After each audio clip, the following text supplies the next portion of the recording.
is my receptive language therapy lesson or plan. I would start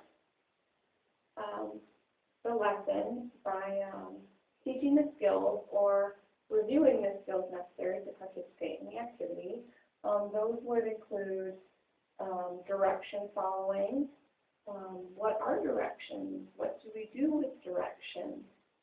As well as listening, why it's important to listen, and why we listen, so we can understand what people are saying to us, and responding appropriately, maybe to those directions. What do you do when someone gives you directions? What do you do with those?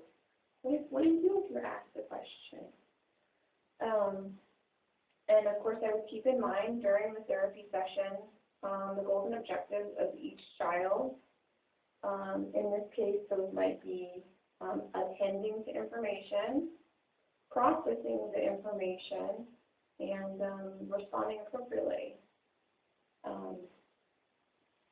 This therapy lesson would be appropriate for children approximately 5 to 7 years old.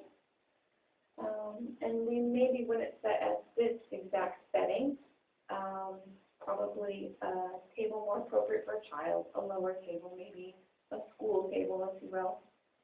That would be more appropriate than this high table.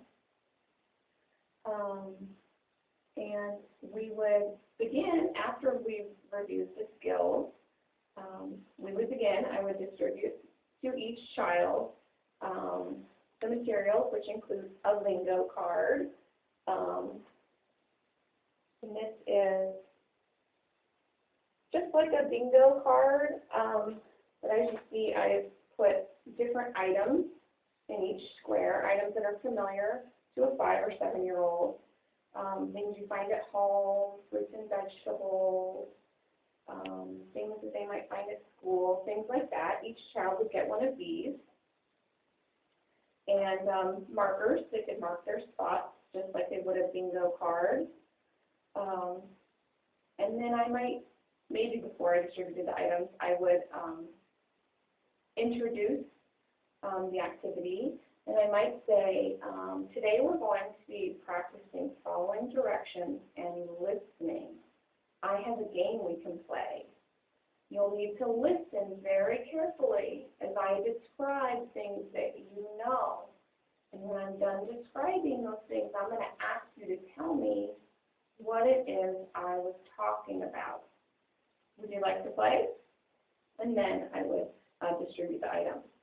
And then we start with the first child.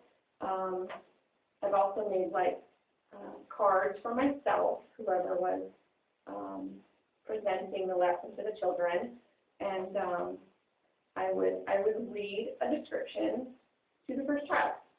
And I might say, it is small, it leaves marks on things, we use these at school, we use these to write things down with, it has an eraser at the end.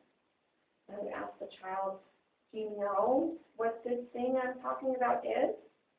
And hopefully they would, and if they would, and you said pencil, we would say, very good. And then we would have the child mark the pencil on their game board.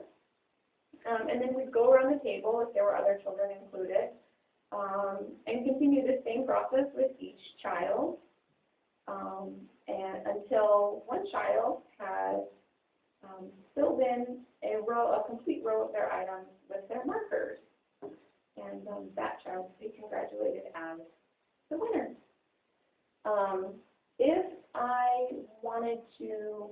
If there was a child that was struggling and I wanted to make this more, a little bit more easy on them, I may increase the number of descriptions that I give.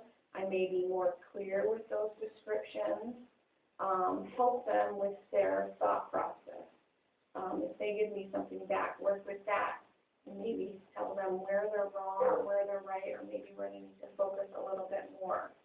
If I had a child that was a little more advanced and that this was too easy for, I might make similar cards like the lingo cards, but maybe with items on there that were a little bit more difficult, that the child was familiar with, but maybe wasn't 100% comfortable with, so they could start learning about those new items as well. And I think that's what I have.